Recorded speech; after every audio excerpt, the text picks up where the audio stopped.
Welcome to the Close the Chapter podcast. I am Kristen Boyce, a licensed marriage and family therapist with a private practice, Pathways to Healing Counseling. Through conversations, education, strategies, and shared stories, we will be closing the chapter on all the thoughts, feelings, people, and circumstances that don't serve you anymore and open the door to possibilities and the real you. You won't want to miss an episode, so be sure to subscribe. Welcome to this week's Close the Chapter podcast. I am so glad you are joining me for this episode. So much has gone on in the last couple of weeks that I thought I would give you an update. One, I got the flu, influenza B. So any of you have gotten the flu, I am sending you all the tender compassion, empathy in the entire world. I have no idea how I got it. My husband had back surgery, so I was trying to quarantine myself up in our upstairs bedroom, and it just kind of took me down. It zapped my energy, and I think when you're sick, it offers you the ability to self-reflect when you come up for air and have more empathy for anybody's health journeys. I always had empathy, but I feel like it even took it to the next level. So if you are struggling with any health issues, I see you.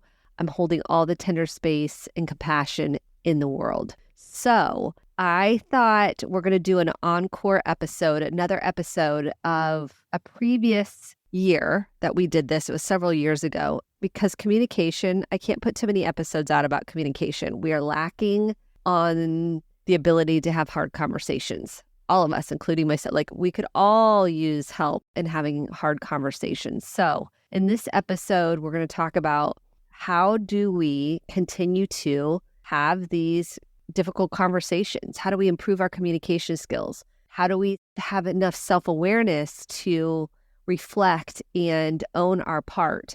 Be sure to grab the journal that will help you with this at kristendboyce.com/free resources.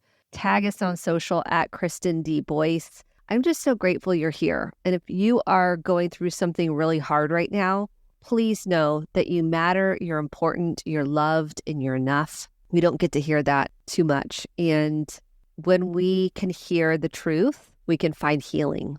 So I am cheering you on your healing journey and here to support you in the process. So without further ado, here is this week's episode. I hope it touches you and is helpful in your life. In today's Close the Chapter podcast, I wanted to talk about effective and powerful ways to communicate. I often have couples come in and when they fill out the paperwork, they will put communication as their goal to improve communication. Parents will come in and really when we look at some of the core issues in parenting, they will also communicate that they have an issue with how do they come across to their child, how do they talk to their child. And so in this episode, I thought I would give you really some core pieces that I teach clients pretty much in every session because people struggle with communication. And a lot of people also feel avoidant of conflict, like they don't want to have any conflict, so they avoid it. They shut down, they withdraw, they numb, but they do not want to have any kind of perceived conflict. And so my job is to help equip people to, one, lean into the discomfort. So Brene Brown has a saying, choose courage over discomfort. You can't have both. So you can't be comfortable a lot of times and be courageous. And so a lot of what I teach is taking a deep breath. I always do the square breathing. So you're inhaling for 4, holding for 4, and slowly releasing out your mouth for 8. So you're centered.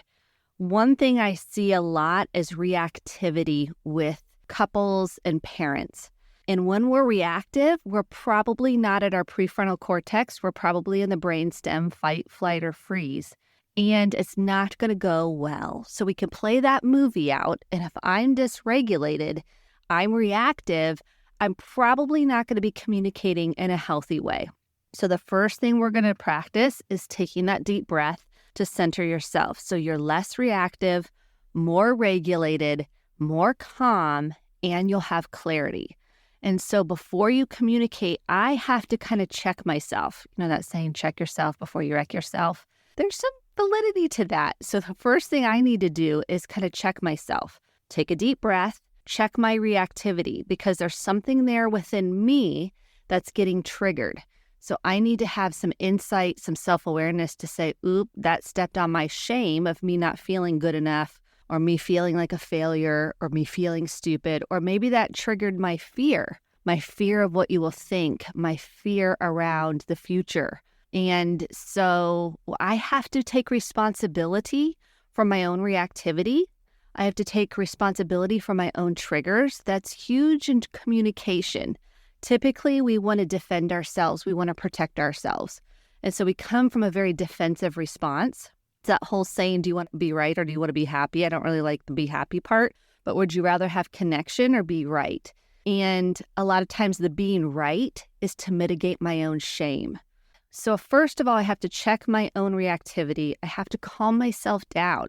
So if my husband says something to me and I'm immediately triggered, it's up to me to take a deep breath, calm myself down, and I might have to say I need a minute to calm down because I'm really triggered right now and I don't want to say something I'm going to regret.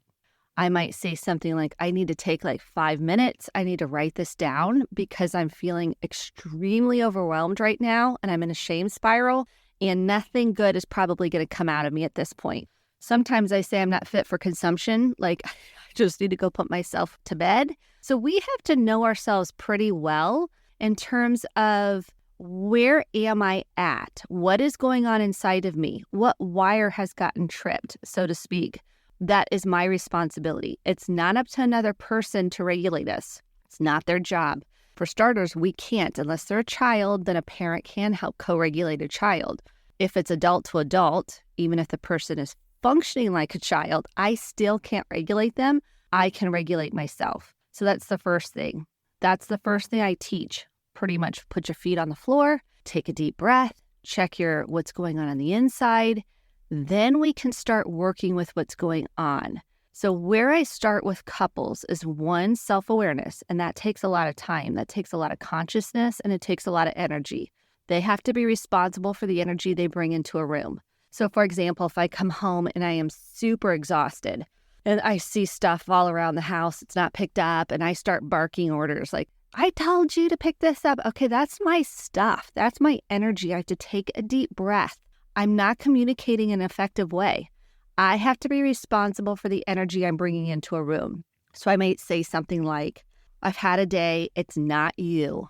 I love saying that. It's not you. I am exhausted. I just need to take some time, calm myself down. I might need to go to bed. I'm not upset with you. This is on me. So I'm going to own out of the gate my energy right away. And right when I put my hand on the doorknob, I am breathing. It's like, regulate. Now, do I do this well every time? No. So I don't want to paint a picture that I'm kumbaya all the time.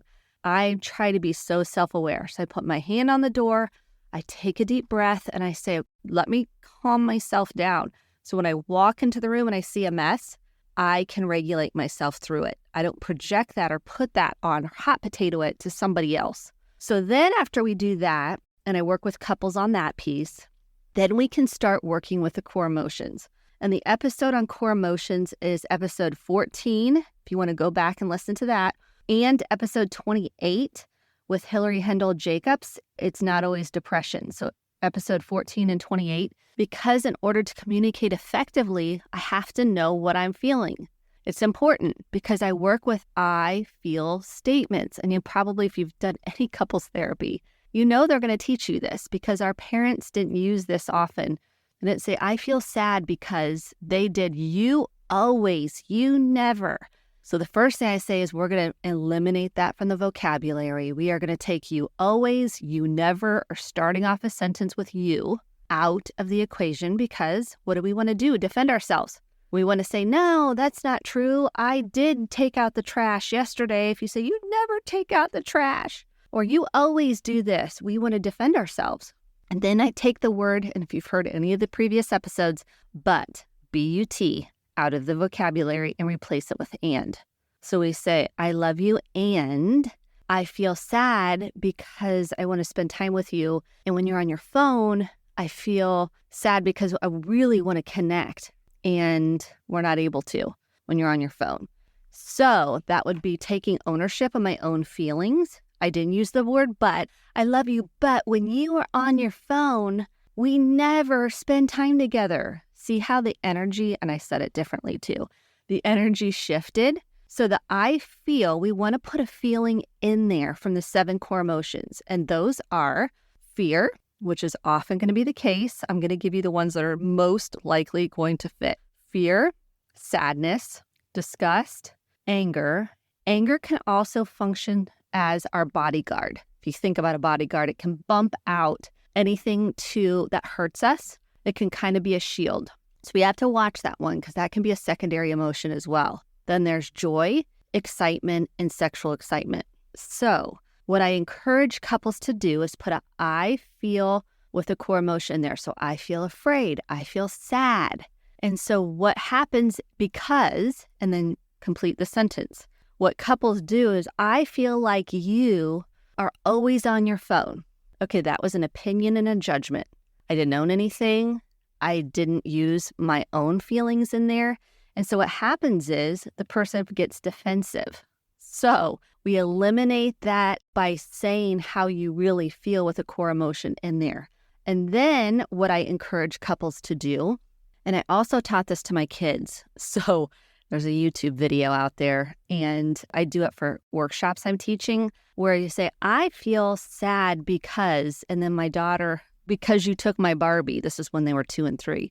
And my other daughter said, no, I feel mad. I feel mad when you take my Barbie.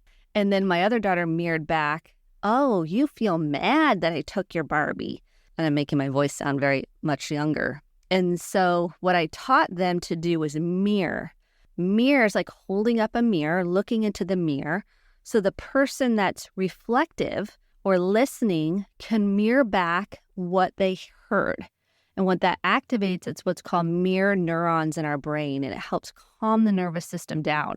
Basically, what I teach people to do is, 1, listen better, because what we do is we filter it through our own narrative.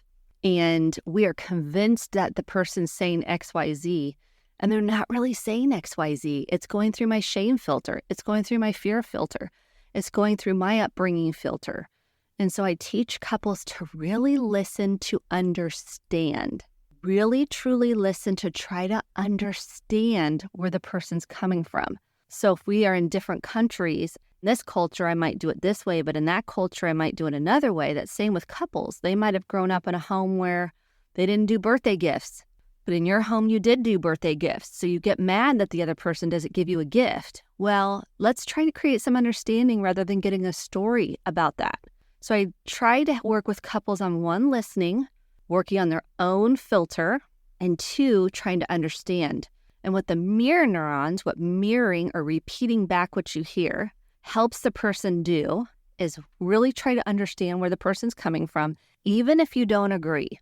So people say, well, I didn't agree with what they said. It doesn't matter if you agree or disagree. I need you to mirror or repeat back what you hear so the person feels heard and understood, and you're trying to understand where the person's coming from. And what ends up happening is that person goes deeper within themselves, the person that's on the receiving end, and then they get more clear. They're like, yeah, that's not what I meant. I meant XYZ. So this would look like I say, I feel sad because I really want to connect with you. And when you're on your phone, I feel disconnected. Let's say I share that. I'm using this as an example because this is a real thing with people, whether it's their kids or their couples, whomever. And then I would have the other person say, okay, mirror back what you heard. So what I heard you say is, I use those words. I'm coaching them in real time. What I heard you say is, you feel really sad because you want to connect and you feel disconnected when I'm on my phone. And the other person go, yeah, they're probably going to continue because you got it correct. And I might say, am I on the right track? And they'll say yes, or they'll say no. So you have to be okay with them going, no, that's not what I meant. Okay. No skin off your back. You're just trying to get clarification and create understanding. No, I really feel sad because I really wanted to spend time with you and I really don't feel like you want to spend time with me. oh, so what I heard you say is you really feel like I don't want to spend time with you and you really want to spend time with me. And the person will be like, yes, I feel like you don't love me. And the person will say, you really don't feel like I love you. And the person will say, yeah. And typically what I do with couples at that point is I do a float back, probably goes deeper than this couple. So I do a float back into tell me the first time you didn't feel loved. And then they'll share a memory. So I encourage you to kind of float back and figure out where did that first time did you feel not loved? Because it was before this couple, it was before this relationship, if you will. And in order to create more insight, this mirroring is a wonderful tool because you're not on the hook for making the person feel better. You're just simply holding space, witnessing what the other person feels and saying it's a safe place for you to share how you really feel. I do this with my children all the time. I don't need to fix, rescue, or save them. Even if I'm triggered and I'm like, they did want to sit with you at the lunch table. And I'm feeling my inner child want to come out. I have to say, oh, so Susie didn't want to sit with you at the lunch table. And they say, no, I was so embarrassed. I don't have any friends. So you feel so embarrassed so you don't have any friends. And they're like, no. Typically, I'm providing a safe place, non-judgmental place, calm place filled with compassion. This is very hard to do when someone is blaming you. And blame is a defense. So in order to break through a defense, all I'm doing is I'm holding my boundary by mirroring back what I hear. And at some point, if they're being disrespectful or name calling, I might say, it's okay to have your feelings, and it's not okay to name call. It's okay to have your feelings. It's not okay to yell at me. It does not mean I don't have boundaries. So I want to make that clear. My role is acknowledgement, and now the next step is empathy. This is vital. If we do not have empathy for ourselves or self-compassion, which is very hard to do because we have so much shame, we don't feel good enough, we feel defective, we feel stupid or unlovable or unworthy or unimportant, this can be hard because we beat ourselves up. And I work a lot with couples on self-compassion. I work a ton with individuals, of course, on self-compassion and kids, because guess what? We all have an inner critic. And this is vital for healthy communication. It looks like I am tapping into the resource of empathy and compassion, even if I don't agree with the person's narrative, even if I don't agree with the person's perspective. It's not enablement, so that's a big difference. Enablement means I abandon myself. I don't speak my truth with love and grace. This is not what we're talking about. I'm talking about holding a space for somebody to process. What we don't do in relationships is process. If we cannot process and speak our truth, if we cannot tell the truth in a relationship, it's not going to last. I'm going to say that one more time. It will not last because I'm hiding. I'm not really showing all my parts. So let's say my kid says, yeah, let's go back to that example. Susie didn't let them sit there at the lunch table and they're upset. I'm holding the space. I'm mirroring back and I can say, oh, that's so hurtful. That's so hard. That makes sense that you feel really sad. So that makes sense. Write this down. That makes sense is a great one because that is saying your feelings matter. I'm a safe person for you to talk to about this. I'm not trying to fix it. I'm not telling you what to do. That may come at some point if they ask or they're like, I don't know what to do. Can you help me? Then I'm going to step in and kind of brainstorm ideas. I'm not going to tell them what to do. I might invite them into some options. So let's stick with the empathy, then I'll get to that piece. The empathy says, that makes sense that you feel sad. It's okay to have your feelings. That's a beautiful one. And it's okay to have your feelings. It makes sense that you're sad. It's okay to let it out. Because what we don't want people to do is stuff it down. We stuff it down, we numb it out, and we're going to be eating our feelings. We're going to be getting on the internet. We're going to be gaming. We're going to be gambling. We're going to be taking pills, drinking. I want people to know that I love and care about. It's okay for you to have your feelings. I'm here to acknowledge them. I'm not here to fix them. People get so uncomfortable with other people's feelings. It's no skin off the back. Now, if it's being projected onto you, I still encourage you to mirror, say, hey, that doesn't feel good. And that helps the person kind of get clarification and start taking ownership, but I'm not taking it on. So empathy, that makes sense how you feel. I can imagine, write that word down or phrase down. I can imagine you feel really sad. I can imagine you feel really sad. Now watch my tone. I'm like, I can imagine you feel sad and I'm getting mad. Then that's not going to feel safe. So I can imagine you feel really sad. And they'll say, yeah, I do. And then they're going to start letting those feelings out. And I know at that point, we are on the path. If I can help them feel safe enough to tap into their feelings, it's not me doing it. I'm just creating safety. I'm just simply mirroring back. I'm not fixing, rescuing, or saving. And then guess what? Typically, people feel a lot better because you've held a safe space. What a lot of people want to do is go, you're awesome, you're great. Why would you feel like that? You have 20 million friends. Okay, that's not helpful. That did not allow the person to process. That just pretty much shoved it back down. And so I know the intentions are there to try to help. And what is the most helpful and the most boundaried people do is they can acknowledge and they can have empathy, but they're not taking it on and putting that in their backpack and feeling responsible. Even parents, they're not feeling responsible because all of our kids are going to have hurt. I'm not responsible for all my partner's feelings. I can take responsibility for what is mine. Maybe I got dysregulated. Maybe I raised my voice. Maybe I said something hurtful. That is for me to own and acknowledge the hurt I've caused. I can't, though, go in and erase their childhood. I wish I could, but I can't. So that leads us to, let's say somebody does want to kind of brainstorm ways they can feel better. I might say something like, what do you think would be helpful for you? So I'm not telling them what to do. I'm inviting them into kind of getting clear what works for them. If like, I don't know, I'll say, well, just take a deep breath because the answers lie within. And they might like, I don't know. I'm going to call the person.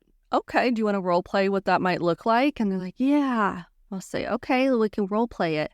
That helps create kind of comfort. Or someone might just be like, I always like to tell people, if somebody just wants to vent, go ahead and disclaim that. Go ahead and put it out there. I just need a vent. I don't need you to fix it or make me feel better. The other person's like, woo, woohoo, oh, good, I'm off the hook. If you just want to vent and get it out, own that. Disclaim it at the very beginning. Or I just want you to hear me. Just want you to hear me.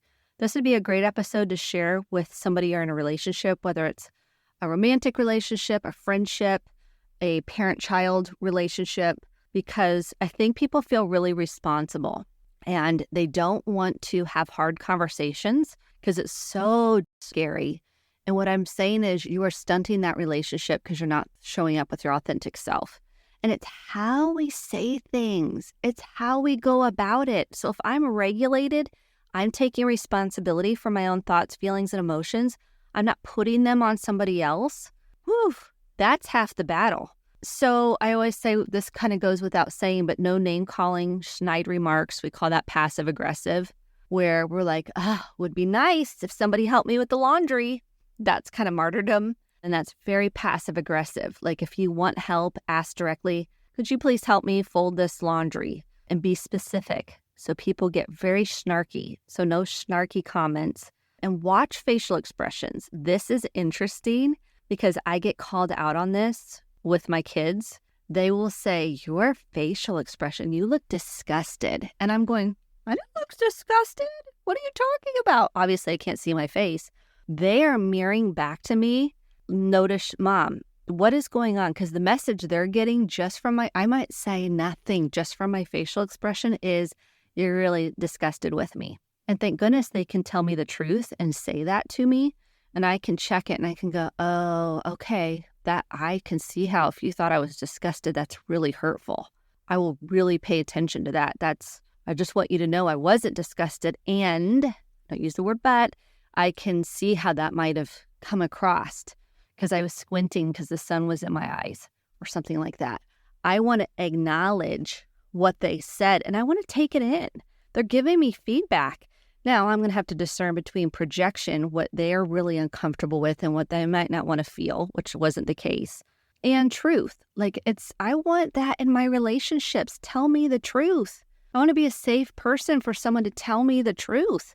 I'd rather much know the truth. And it's like that whole movie, You Can't Handle the Truth, A Few Good Men. I think that was the movie.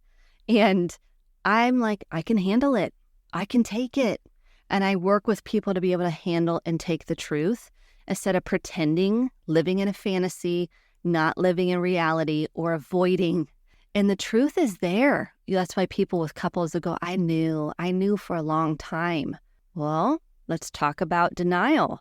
Let's talk about avoidance, because it's scary. And when you go, I can handle it, I can process through this, you will be able to, no matter what, as hard as it is there to help us grow and evolve. Pain is the greatest awakener. I hate saying that because nobody wants to go through pain, me included. And I know all the painful points were helping me awaken, becoming more conscious. And here's a couple more pointers I want to point out, is not interrupting. Ooh, doggies, that's a hard one for people. Man, because we want to get our thing out. We want to rebuke what the person's saying because it's not true. And that isn't helpful. That does not help get you to the end result. So interrupting doesn't help. Mirroring what you heard is what I want you to replace with interruption. So let the person go on. And I teach couples to do it in bite-sized chunks because people get flooded. So if someone's going on and on and on, I'm going, okay, 2 sentences. I feel sad because I'm making this up. You didn't call me back when I left you a message. And the story I was making up was that you really didn't like me. And I like to use the Brene Brown language of the story I'm making. I might say, I feel sad when you're on your phone because the story I'm making up is you really don't care about me at all. Okay, that's clearly my stuff, but I'm owning it. So communication is ownership. If I do not seek ownership and communication, I will see blame, shame, judgment, and projection. Let me say that again. If I don't see people owning, which means owning their thoughts, feelings, and behaviors in narrative and stories, then it becomes blame, shame, projection. It can become criticism. We're offloading onto the other person. So I love to use that. The story I'm making up is you really think I'm a piece of crap and don't contribute at all. I'll see that a lot with couples. Like one person feels like they're doing everything and the other person's like, well, you think I'm a piece of crap and does nothing. And I have to get the person to own, this person never said that to them. That is going through their shame filter. So owning the story is a wonderful part of communication and saying the story I make up is. So I feel what the story making up is together is like a match made in heaven.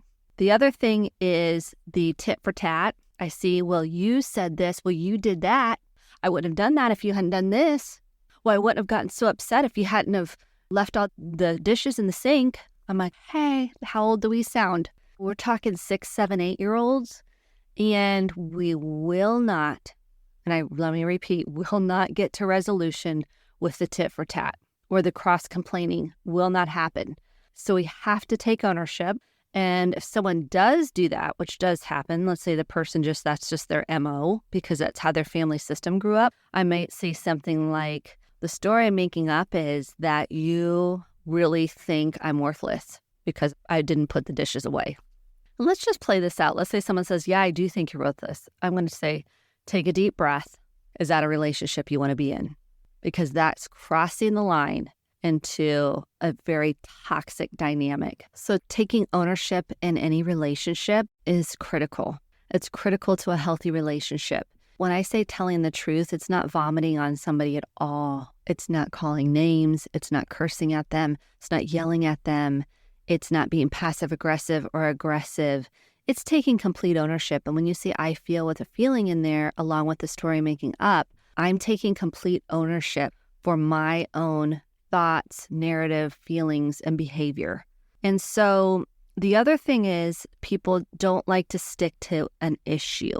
So someone will bring up something, let's say the cell phone, and the other person will go, well, you're on your phone. You're always on your phone. I invite the other person to take a deep breath. First, regulate yourself, and then say, so you feel like I'm on my phone? Yeah. So they just kind of shifted it around. And I would mirror back for a little bit, and then I would say, I feel sad because I don't feel heard over my desire that I really want to be with you. I really want time with you. And I really encourage people to get to what do you want? Like, what is it you really wanting? Because if we're not clear, your communication is going to be very muddy. Well, I wish we'd spend more time together. That sounds great, but it's not clear enough. I wish on Friday nights we did a date night every Friday night and we took turns planning it. So one night I did it, one Friday night you did it. That's a lot more clear. Or when we get home, if we could put our phones in a basket, now this might not be realistic, but put our phones in a basket and didn't get on those and we just kind of did family time, I would love that. What are your thoughts on that? So being clear and specific, I find people are very broad. Well, I don't feel like you love me. Okay, well, what would that look like if the person did love you? Well, they would want to spend time with me. Okay, let's break that down. What would that look like exactly? Well, they would want to put their phone down when we're together. Okay, would that be every time we're together? Yeah. So I'm looking for behavior. I'm looking for specifics. People do not communicate specifics because they haven't done their own work to find out what is the specific that they want. And it's very important you do that self-work because other people cannot read our minds. And I do find that is very important when I do couples work. I'm going, well, what would that look like? Well, paint the picture, be specific. I'm doing that on a regular basis. And a lot of times they don't know. They're like, well, I don't know. I'm like, well, let's just take a pause, take a breath. We have plenty of time for you to kind of sit with it and look at that. The other piece is not using kind of what I would call manipulation. So if you do that, then I'll do this. So if you put your phone down, then we'll have sex tonight. Okay, that's not how this works. It's not a negotiation.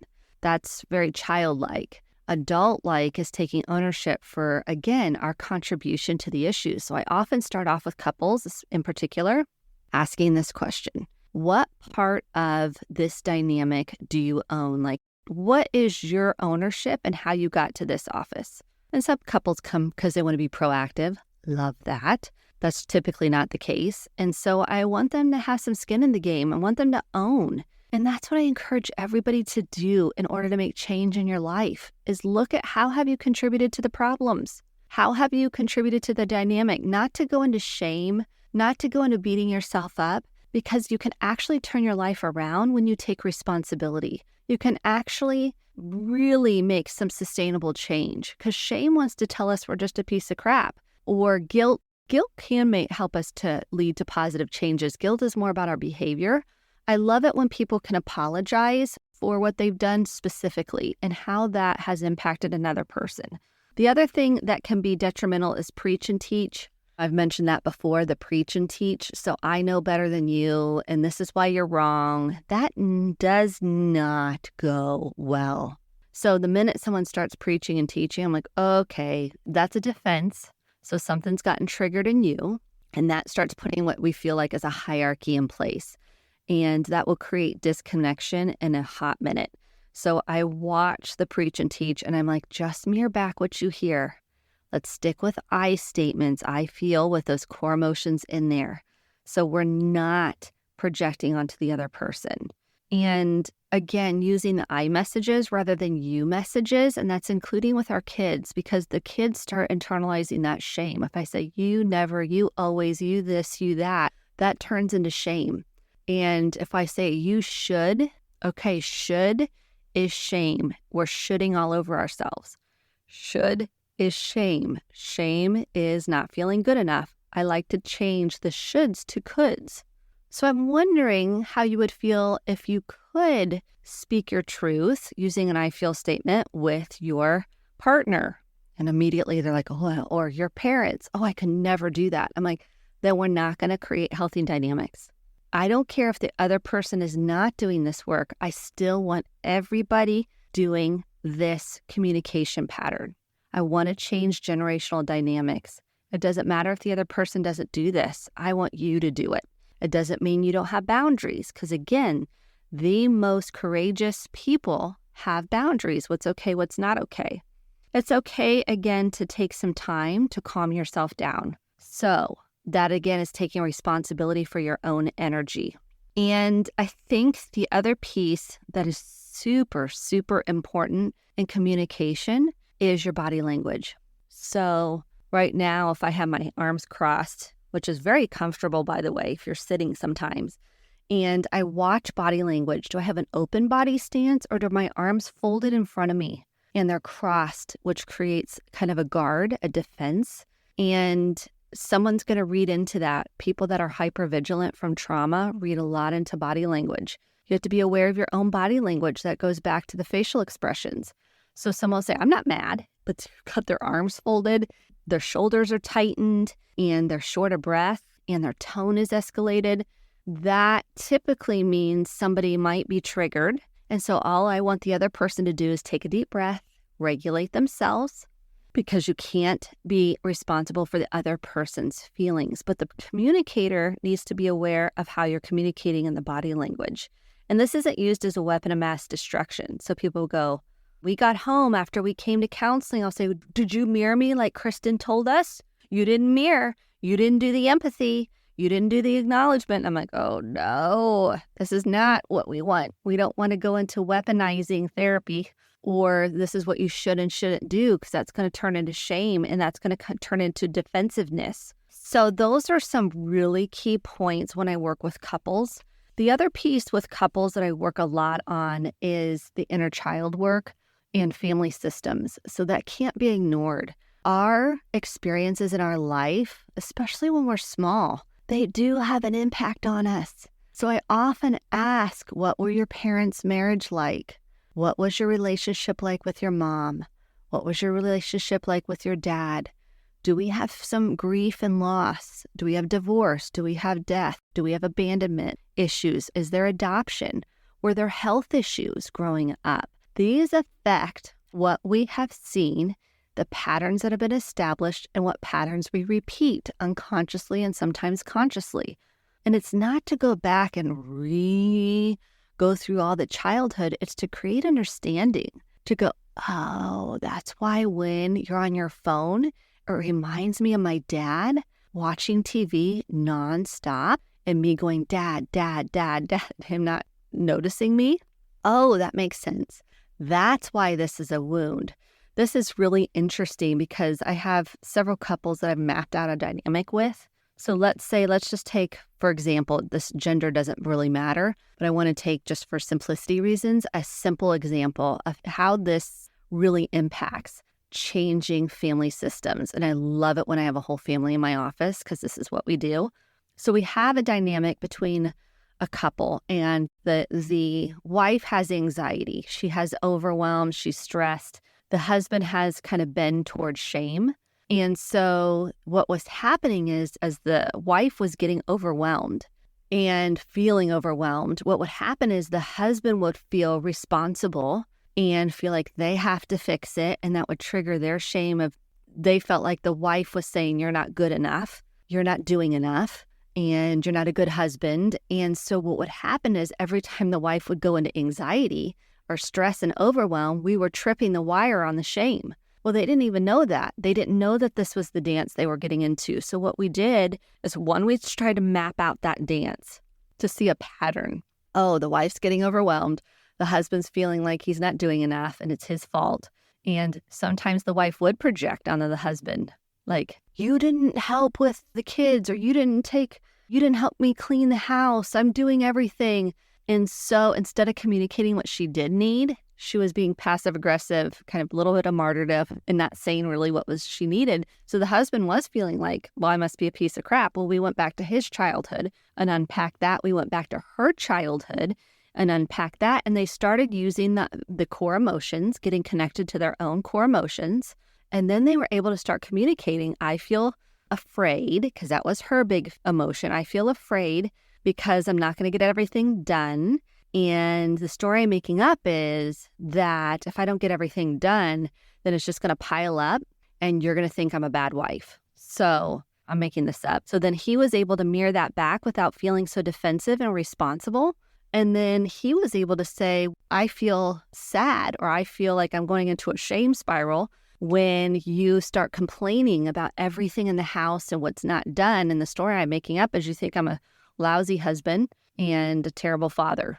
And then she's feeling like, no. So she mirrors him back and she's able to acknowledge, oh man, that doesn't feel good. That feels like crap. And he's like, yeah. And so then we were able to float back, because I like to float back to look at where the roots of that lie. And the roots of it lied very much in childhood experiences. Again, to create insight, because the husband and wife can't take responsibility. He can't take responsibility for her fear and overwhelm. And she can't take responsibility for his shame. She can take responsibility for how she talks to him. She can take responsibility for how she manages her overwhelm. He can take responsibility for his shame and his overwhelm and regulate through that. So again, I'm kind of painting a picture of ownership, responsibility, and insight and understanding. And when we can hold a space where we can come and be our true selves to our partners or our friends, that is the gift that will create healthier generations to come, and not avoiding difficult conversations. You have these tools now. I've equipped you with the tools. You're going to have to watch your defense mechanisms. The defense mechanisms are going to want to kick in. They're going to want to take you into a place of protecting yourself, and those aren't going to be helpful. Boundaries of saying what's okay and not okay is helpful, but you just kind of having to be right or telling the narrative, what people get into is they get into the narrative and don't get into the emotion. And I'm teaching people to get beyond the content, to get underneath to the emotion, which is what our parents didn't know how to do. So I'm teaching couples get beyond the content by the mirroring. Then we can get to the empathy with the emotions. Then we have a chance for resolution. And we take turns listening to understand as opposed to listening to be understood. All of us want to feel understood, but we get defensive and then the person can't understand us, or we're not clear. We're not articulating it with an I feel and the story we're making up. So I hope we can get out of blame, shame, judgment, and criticism into acknowledgement, empathy, and compassion that creates understanding, which is the bridge to then cross over and create connection. So I hope you will replay this many times. You can share this with people you love. Let's start helping people find healing. Let's start helping people have better relationships.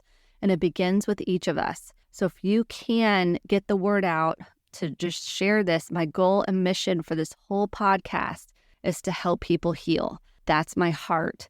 And free themselves. So you can follow me on social at Kristen D. Boyce on Facebook and Instagram and Twitter. It's Kristen Boyce, Kristen Boice. I would love for you to drop any feedback on either one of those platforms and just let me know what you want to hear. I really want to do a Q&A episode where you can email me your questions or pop them onto Facebook and Instagram, and then I will answer them on one of these episodes. So thanks for listening and keep doing the work. Thank you so much for listening to the Close the Chapter podcast. My hope is that you took home some actionable steps along with motivation, inspiration, and hope for making sustainable change in your life. If you enjoyed this episode, click the subscribe button to be sure to get the updated episodes every week, and share with a friend or a family member. For more information about how to get connected, visit Kristen, Kristen D. Boyce, Boice.com. Thanks and have a great day. And